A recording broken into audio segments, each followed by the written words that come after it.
আল্লাহর প্রতি অবিচল বিশ্বাস এবং আস্থার কথা বলেছিলেন শহীদ প্রেসিডেন্ট জিয়াউর রহমান, সেটাকে মুছে ফেলে দিয়ে উনি সেখানে এমন এক আইন মন্ত্রী দিয়েছেন, আমি বলি আমার ভাষায় সরকারকে ভূতে ধরেছে। ভূতের পা নাকি থাকে পেছনের দিকে, সামনে যত এগোতে চায় তত পেছনে চলে যায়। সরকারে কিসে ধরেছে? ভূতে ধরছে। সরকারের মাথার উপরে চেপেছে বামপন্থীরা।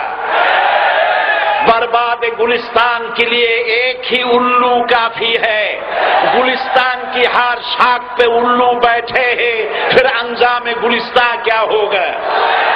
ফুল বাগানের ধ্বংস করার জন্য একটা হুতুম পেঁচা যথেষ্ট, কিন্তু হুতুম পেঁচা বসে গেছে প্রত্যেক ডালে ডালে। ফুল বাগানের অবস্থা কি হবে আল্লাহই জানে। শিক্ষা ব্যবস্থায় তিন নাস্তিক বসা, আইন যাকে দেওয়া হয়েছে তিনি আইনের চেয়ারে বসে সব বেআইনি কথা বলতেছেন। তিনি বলতেছেন ধর্ম ভিত্তিক রাজনীতি চলবে না। প্রধানমন্ত্রী আপনি বলেন নাই আমরা আপনার কল্যাণকামী, যেভাবেই হোক আপনি প্রধানমন্ত্রী হয়েছেন, যেভাবেই হোক আপনি সরকারে গেছেন, আমরা চাই 5 বছর আপনি চালান, কিন্তু ভালোভাবে চালান। যাদেরকে বসাইছেন এই লোকগুলির একটু চেনেন। এই লোকগুলি হচ্ছে তারা যারা আপনার পিতা স্বাধীনতার স্থপতি প্রেসিডেন্ট মরহুম শেখ মুজিবুর রহমান, যার জনপ্রিয়তা ছিল আকাশচুম্বী, সে আকাশচুম্বী জনপ্রিয়তা থেকে মাটির সাথে ধসিয়ে দিল কারা? তাদেরকে আপনি মন্ত্রী বানিয়েছেন। আপনার পিতার যে দশা তারা করেছিল, এরাও আপনার সেই দশা করে ছাড়বে। তার প্রমাণ হচ্ছে মন্ত্রী বলছে ধর্মনিরপেক্ষ ধর্মভিত্তিক রাজনীতি চলবে না। আপনি বলেন নাই, উনি বলেছেন। আপনি প্রতিবাদ করেন নাই, আপনার প্রতিবাদ না করাটাই ওই বক্তব্য আপনি সমর্থন করেছেন বলে প্রমাণিত হয়ে গিয়েছে। ধর্মভিত্তিক রাজনীতি নিষিদ্ধ ঘোষণা করবার মতো দুঃসাহস করবেন না। ধর্মভিত্তিক রাজনীতি শুধু বাংলাদেশে নয়, ভারতে আছে, শ্রীলঙ্কা আছে, মালদ্বীপে আছে, অস্ট্রেলিয়া আছে, আমেরিকা আছে, নিউ গিনি আছে, অস্ট্রেলিয়া আছে, আমেরিকা আছে, ইউরোপে আছে। পৃথিবীতে গণতান্ত্রিক অন্তত 50টি দেশে ধর্মভিত্তিক রাজনীতি আছে। তারা ইলেকশন করছে এবং ক্ষমতায় গিয়ে তারা পার্লামেন্টে অংশগ্রহণ করছে। বাংলাদেশে ধর্মনিরপেক্ষ রাজনীতি আপনি বন্ধ করতে পারবেন না, অসম্ভব। আইন মন্ত্রী আইন পাশ করে নিষিদ্ধ ঘোষণা করার জিনিস পান নাই। আপনি আইন পাশ করে নিষিদ্ধ করুন, সোনার ছেলেরা টেন্ডারবাজি করতে পারবে না, নিষিদ্ধ।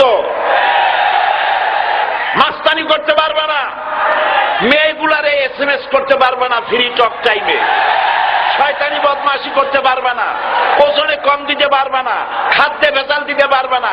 এইসব নিষিদ্ধ করতে পারবেন না। নিষিদ্ধ করার জিনিস পায় না, ধর্ম নিষিদ্ধ করো। তার মানে ধর্ম নিষিদ্ধ করতে পারলেই বড় বড় বোতল খাওয়া যায়।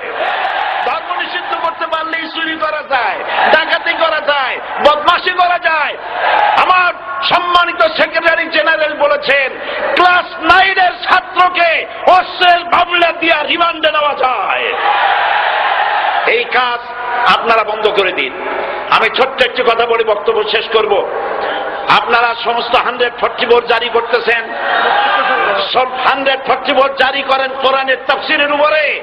যারা কোরআনের তাফসীরের উপরে 144 চালু করেন, আল্লাহর কাছে জবাব দিতে হবে কিয়ামতের ময়দানে। শেষ কথা বলি, বসেন বসেন, শেষ কথা বলে যাই। প্রধানমন্ত্রী, মাননীয় প্রধানমন্ত্রী, আপনাকে আবার বলি, আমরা আপনার শত্রু নই, আমরা আপনার শত্রু নই। আপনার শত্রু আপনার পাশেই। সিংহ, সিংহ, একটা সিংহ আর একটা নেকড়ে আর একটা পাতিশিয়াল, এই তিনটাই মিলে সারাদিন পরিশ্রম করে তিনটা শিকার করেছে। একটি খরগোশ, একটি হরিণ আর একটা বড় গরু। সিংহ বলছে আমি পরিশ্রম করে আমরা তিনজনে শিকার করছি, কিন্তু আমার নিয়ম হলো বিচার ব্যবস্থা না করিয়া, ভাগ না করিয়া খাওয়া আমি পছন্দ করি না। তো আমি প্রথমে দায়িত্ব দিলাম নেকড়ে, গায়ে নেকড়ে ভাগ কর। নেকড়ে বলল, মহারাজ এটা বাদ করার আর কি আছে, ওই খরগোশটা বেটা পাতিশিয়াল খাক, হরিণটা আমি খাই, যেহেতু আপনার দেহ বড়, আপনি মহারাজ, আপনি গরুটা খান। সিংহের মেজাজ খারাপ, বেয়াদব, এই ধরনের অসম বন্টন কে তোকে শিখালো? এক থাপ্পড় মারছে, নেকড়ের কল্লা উড়ে গিয়ে 50 হাত দূরে পড়ে গেছে। এবার সিংহ বলছে, এই শিয়াল ভাগ কর বেটা। শিয়াল কয়, মহারাজ এই সাধারণ জিনিসে কি ভাগ করার কোন বিষয়? কয় না, ভাগ না করলে তো আমি খাইতে পারি না। তো ভাগটা যদি আমার করতেই বলেন, আমি বলবো খরগোশ দিয়ে আপনি ব্রেকফাস্ট করবেন, লাঞ্চ করবেন হরিণ দিয়ে, ডিনার করবেন গাভী দিয়া।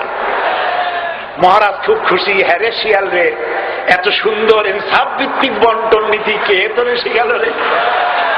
একটু আগে যে কল্লা দিয়া গেল ওই আবার শিখায় গেছে। কাজী ধর্মভিত্তিক রাজনীতি নিষিদ্ধ করতে গিয়ে ফেরাউন আর নমরুদ যে শিক্ষা পেয়েছে তার থেকে শিক্ষা গ্রহণ করুন। আগুন নিয়ে খেলবেন না, বরদাস্ত করবে না বাংলাদেশের 16 কোটি মানুষ। মুসলমান তো দূরের কথা, হিন্দু, খ্রিস্টান, বৌদ্ধ সব ধর্মপ্রাণ ধর্মভিত্তিক রাজনীতি নিষিদ্ধ করার মতো আগুন নিয়ে খেলা বন্ধ করুন, বন্ধ করুন। জনগণ মানবে না, মানবে না, মানবে না। আল্লাহ হাফেজ। বাংলাদেশ জিন্দাবাদ, বাংলাদেশ জামাত ইসলামী জিন্দাবাদ, বীর চট্টলা জিন্দাবাদ। এখন বক্তব্য রাখছেন